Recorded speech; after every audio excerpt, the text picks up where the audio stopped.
This is The Leader You're Becoming, a show where we talk about leadership, stewardship, and building the type of business people actually want to work for. I'm Coach T. Let's get into it.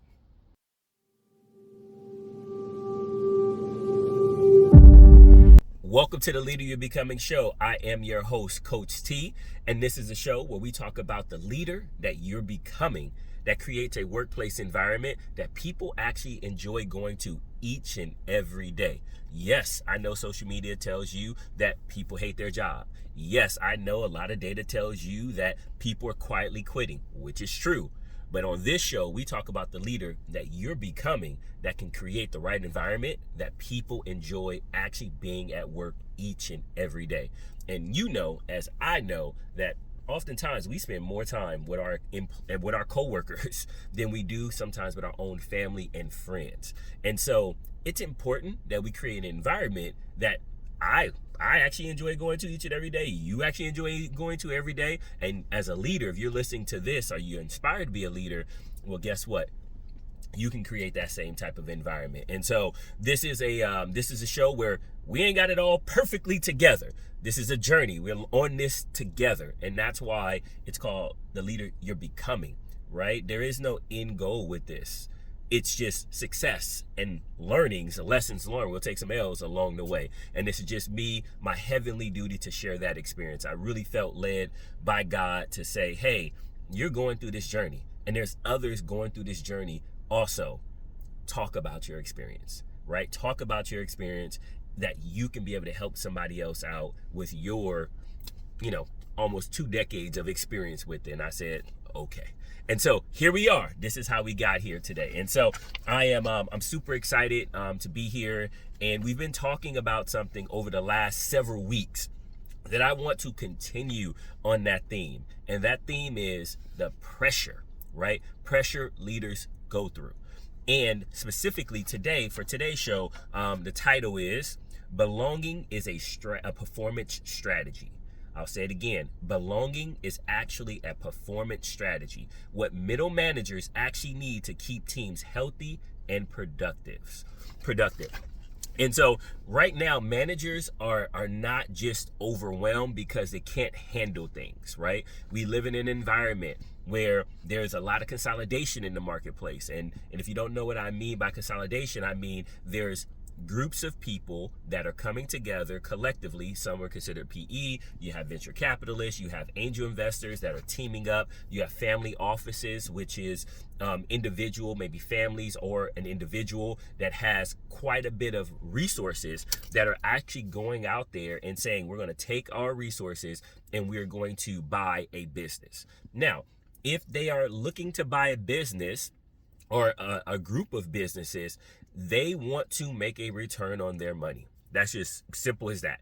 And with that pressure, there becomes a different type of ownership.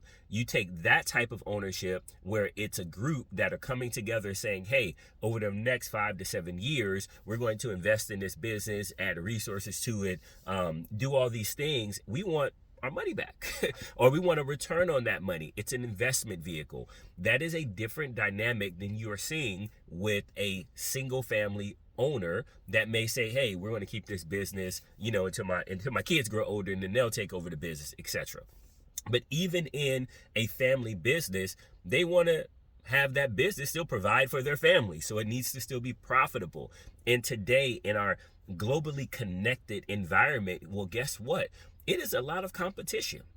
It's a lot of competition. It's a lot of people and other businesses that are out there that are competing for your same client.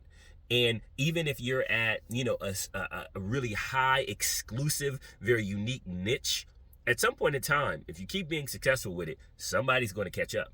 Right? You may have a moat right now of uniqueness, or you may have identified a special niche market. But if that niche market starts to grow and becomes more mainstream, well, guess what? You're going to have competition. Or if you just have success and it stays niche and people find out about said success, they're going to come after you. They're going to come after that opportunity as well. It's just how a capitalistic market works. So with that being said, the key to the success of any business strategy is the middle manager, right? Is the leadership. that is literally connected. And the employees experience that strategy through the manager. Employees do not experience strategy directly for strategy's sake. It's like, oh, we're going to go do this thing, and they experience that. No, they're experiencing that through the leader. And if leaders are overwhelmed, if leaders are burnt out, then guess what's happening? It is eroding the communication. It is eroding the clarity. It is eroding all of the things that are needed in order for that strategy to happen through the people. And that's why I'm taking so much time through this show during this last several weeks just to deal with this, because this is actually a performance conversation. Even though it might seem like it's soft, right? We're talking about soft things, belonging today and meaning today, and and self-efficacy today. We're going to be talking about these things that sound soft, but McKinsey, one of the top, research organizations out there and publications out there, and Gallup and all of these, Harvard Business Review, you name it, they are all pointing, all the data is all pointing to, if you figure out the middle manager, it is actually right now one of your number one, or not number one of your number ones. It wouldn't be multiple number ones. All right. As I said, I was like, one of your top, I told you, we having a good conversation here, right? It's one of your top levers that you can pull for performance. Right? More than ever, maybe more than ever before, but at least right now, it is extremely important. Why? Because that middle manager right now is feeling the pressure. And guess what? The burnout that they're feeling, specifically that we'll talk about today, is not due to just their stamina. Right? I know oftentimes we may get into these conversations where we start saying, or we start hearing these conversations of, well, people don't want to work as hard as they used to work, right? Or they're not built the same as they used to be built before, or we don't make them the same anymore. And while there may be some cultural differences, right, or generational differences, in reality, the system is what we want to look at. And do we have the right system? Are we focused on the right things as executive leaders or business owners to position our people to have success? Or are we just saying they're not built like they used to be? Because that really, at the end of the day, that's actually not going to be a suffice answer, because people are only getting, like new people are just, they're still coming in. They're still young. They're of a different generation. We can't take them and say, all right, go live in 1950 for like 20 years and then come back and then you'll be built. We don't have that ability yet, unless somebody creates a time machine in the near future. Who knows? AI might be one soon. But nonetheless, with that being said, some of the research around this, right? Like, this isn't just my anecdotal data. Looking at this, the research actually says, and looking at McKinsey, an article from last year, mid last year, if I'm not mistaken, said this: burnout is heavily shaped by workplace conditions, not just personal resilience. Number 2, toxic environments and lack of support accelerate burnout. That's a key phrase today, right? Burnout, or toxic environment, or toxic people. Well, guess what? Guess who's responsible for toxicity in the workplace? Right here, right? Just point at yourself. It's okay, right? You as the leader, you are the reason, right? Or you are one of the causations, because you allow a toxic workplace. It's on you. You got to take responsibility for that, right? But it burns out the leader, especially as the owner. Like, owner, everything points at you as owner. It's just the way it works, right? Welcome to ownership. And then number 3, one of the things data points I want to highlight is 24% of upper management report burnout symptoms. Think about that. 24%. So almost a quarter of your people, right? If you got a leadership team of 4 people, upper management, well, one of them is burnt out. Or at least they got symptoms, right? And symptoms, that means there's a root cause of something. And so what's happening really is, underneath the surface, managers, they can actually tolerate a lot, but there has to be a couple things. I want to say 3 things specifically I want to talk about. 3 things must be true in order for them to carry the weight of performance, managing intergenerational cultural issues, working through AI adoption and a changing workforce, and a workforce that wants to work from home and then some want to work in, and then a global economy where now maybe if we do work from home, my coworker might be in England, you know, and not right in the cubicle next to me. So them trying to manage all of these things at the speed and rate that it needs to happen, well, guess what? A couple things have to be true. Number one, they have to feel capable of influencing outcomes. And we'll deal with this. They have to feel capable of influencing outcomes. They have to believe in the situation that they are put in at work as a leader that they can actually influence an outcome. Now, I know, as an owner or as an executive team, you're going to say, because I say it, of course you can influence outcome. It's your job. It's your job. I pay you to create outcomes. But I will challenge you, like I've challenged myself, with saying, can they, with the activity that they are doing today, with the activities that I am giving them today to do these priorities, are these priorities the most important priorities that will actually influence outcomes? Or do I have them doing a bunch of activities that are actually just busy work that I don't want to do, or busy work that they're relics of the past that we've moved into the future, saying that we must keep doing these things because that's how we always did it?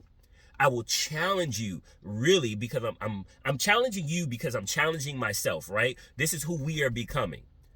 I think I'm a good leader. At times, I think I'm a great leader. And then I can look in the mirror and say, oh, you poor at that, right? Or really, right? Like, oh, no, you got some opportunities here. And so this is like who we're becoming, and we can't become something greater if we don't challenge where we are today. So the challenge is, do our people, actually believe that they have real influence over the outcomes that they are accountable for? And we'll talk about that some more. Number two, they believe their work matters. Goes back to that busy work again. Do they actually believe their work matters? Or the other way of saying it, must be true for them to carry heavy load. They must believe that their work matters.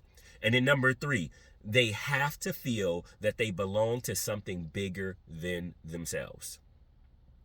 This is where the cliques or the, I like this person more than I like that person. Like, that's where this stuff really starts to erode. Middle managers must feel like they're part of the collective, because what happens is middle managers, they're like, well, I'm the supervisor or manager of my people. And then my people have their clique, right? And then there's like the executive team up here, like the executives up here, right? And that's like the real cool kids and the ownership group and the family of the owners, et cetera, right? Like, I'm keeping it real. And now the middle managers, they don't talk to other middle managers, or if they do, they're just complaining oftentimes. And the only group that they feel that they're a part of is the other people that they're like, well, I know I got all this busy work. I don't know how I'm gonna get my job done, or I don't know how they keep asking me to hit these performance metrics. And the only other belonging that they might have is people that they're just like grumbling with, right? Because they both know, or they all know, like, hey, I don't know what to do. Or even worse, they're isolated. They don't even talk to the other middle managers. They don't even have that level of belonging. And so these three things must be true if you're going to have your middle manager carry the weight of performance, carrying the culture, and that you are looking for within your business. They must feel capable that they can influence outcomes. They must believe their work matters, and they must feel like they belong to something bigger than themselves. So how does this look? How does this show up each and every day? How they show up? Number one, low agency, right? Their capability, their I always mess with this word, efficacy, right? Like, how's that show up when it's low? I'm accountable for results, but I don't actually control enough to affect them. I'm accountable for it, but I actually don't control enough to make a real impact? What is low meaning? How does that look like? How does that show up each and every day? My job has become putting out fires, not building anything worthwhile. Come on now. My job is just putting out fires every day. I'm not building anything. I'm just putting out fires. At this point, I should be a firefighter at this point in time, right? And then number 3, belonging. I carry a lot, but I don't feel supported, understood, or connected. Right? Don't feel understood. And I remember this one. This one hits really home, strong for me. Hits home. I remember I was looking at an opportunity within a business that I worked at. It was a huge opportunity. I mean, like a massive opportunity. And I saw this opportunity because I had experienced the gap. Then the company started shifting towards like, oh, well, maybe there is something here. And I was like, absolutely there is. I had been like beating that drum for like years with my leadership directly. The company starts to see it just generally, on their own. I'm not saying that they saw it because of me, but they started seeing it. And then before we even made a transition, I said, hey, I believe in this. This is like right up my alley, my skill set. All of my reviews say I do this really well. And it's actually a passion that I have. What would it look like in a world where I helped be part of the leading of that or championing of that? And it was like, I don't know, or maybe but you gotta move, back across country. And mind you, I had moved already multiple times across country, right? Like back and forth. And it was like, well, if maybe you move over here, maybe there might be something, etc., etc. And I was like, no, like that. At that point in time, I was like, no, that doesn't make sense, right? Like, I think there's an opportunity here in this particular area. I'm not sure how this move makes that happen because this isn't even directly tying to that. This is something totally different. Long story short, I said, hey, no worries. All right, that's not going to work for me, but okay, I'll still support in whatever way possible. Well, comes along, the very thing that was championing about, it was like, oh yeah, we're going to do that thing now. And oh yeah, and here goes all these other people that are going to go take care of it and lead it. Now, mind you, no hate towards those people whatsoever. And this is like a real personal story, right? This is how this stuff comes up and shows up. No hate, right? I was happy. And guess what? I helped those people, but I didn't feel like I belonged, right? Because this was something at that point for me, right? Maybe I might be wrong for this, but it is what is how I felt at that time. It was, man, I saw this issue in the business. I cared enough about the business. I had been highly praised for XYZ of performing, showing this, demonstrating the behavior, building the leaders, building the team, building the things, all these things. And then I was like, I'll volunteer to champion it. I didn't even need to have a title or anything. That was irrelevant for me, right? I just wanted to be a part. I just wanted my work to be associated more with that. And then when it came around to it, find out they liked those other people more than they liked me. They just liked them more, right? And so for me, I didn't feel like I belonged, right? Because I didn't play this like weird political game of like being liked in that way. I was like, hey, around. Now, I wasn't disliked in the sense of like I was an a-hole, I was being rude, etc. No, not at all of anything of that nature. But I found out there were cliques that I was unaware of. I missed the cliques. And then I was like, oh, I didn't know that there was cliques. And so the only way to belong was to be a part of the clique, not to be a part of the meaningful work. And so, yes, the work was meaningful. Think about that. Did I believe that I can produce outcomes? Yep. But I didn't belong because I wasn't part of the clique. And this happens within businesses. And we have to be mindful of how that could erode if people don't feel like they belong, especially not belonging because of a clique, right? And there are cliques all the time. And so as executive leaders, there are going to be some people you naturally lean towards naturally, right? Their personalities, everything kind of works, it fits together. But you also got to be careful that you don't accidentally create cliques where people don't have belonging. They don't feel like they belong because they're not a part of the social clique. And so we're going to talk about, and I'm going to go through a couple of ways to create that belonging where people can belong, even if they may not naturally, personality wise match your energy. Right? Even if it's a part of the company, and everybody doesn't need to, but there is a way that you can create belonging in those type of situations, right? Even if they don't get the role, right? Like for me, it didn't even matter, but I found out like it was because I wasn't part of the clique, not because of anything else, but because of part of the clique, and that was the man, like that kind of that was frustrating at that point in time. But now today, I'm like, okay, that was also the doorway to open up to so many more blessings. And so this ain't even a part of the lesson today, but we in the moment. So you know how we do. If this is going to be like led by God, I feel this in my spirit, I'm going to say this.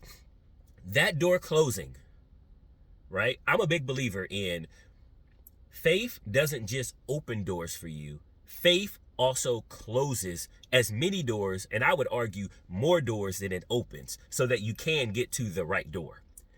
That door closing on that opportunity opened the greatest career door ever in my life. I am where I am today.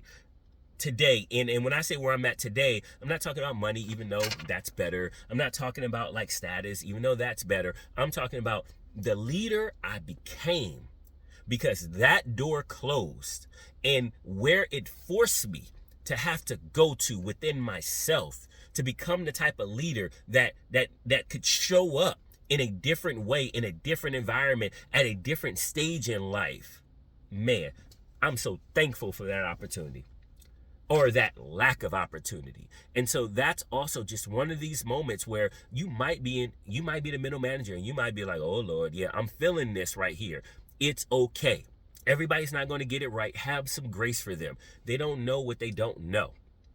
Okay, they don't know what they don't know. Learn from it. Take the L, make it a lesson, learn from it, and just trust that God is going to open another door. If that door closed, it's closed. Move on.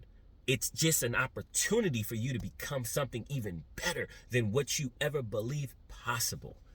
Man, I know I'm about to preach. I feel like I'm about to preach up in here. But I felt led to say that. And so with that being said, as a business owner, as an executive leader that has middle managers, like what can we actually do to create the conditions necessary that people feel like they have agency, they can influence outcomes, they can have meaning at work, and then last but not least, they can have that belonging, that sense of belonging. And so I want to go through that here before we wrap up today.